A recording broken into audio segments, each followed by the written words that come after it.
सेब, सेब को इंग्लिश में कहते हैं एप्पल। एप्पल, एप्पल मीन्स सेब।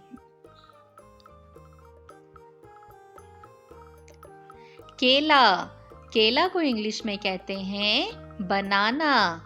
बनाना, बनाना मीन्स केला। माल्टा, माल्टा को इंग्लिश में कहते हैं ऑरेंज। ऑरेंज, ऑरेंज मीन्स माल्टा। स्ट्रॉबेरी, स्ट्रॉबेरी को हम कहते हैं इंग्लिश में स्ट्रॉबेरी। Strawberry, strawberry. अंगूर, अंगूर को इंग्लिश में कहते हैं ग्रेप्स।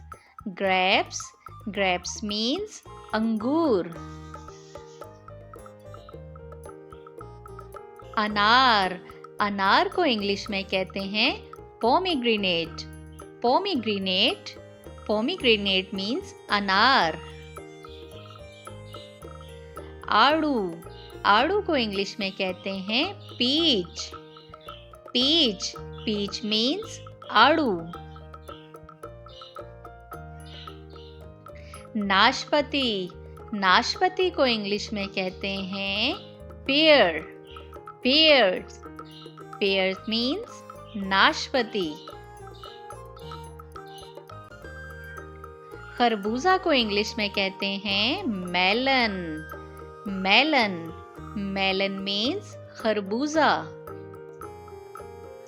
तरबूजा, तरबूजा को इंग्लिश में कहते हैं वाटरमेलन। वाटरमेलन मीन्स तरबूजा।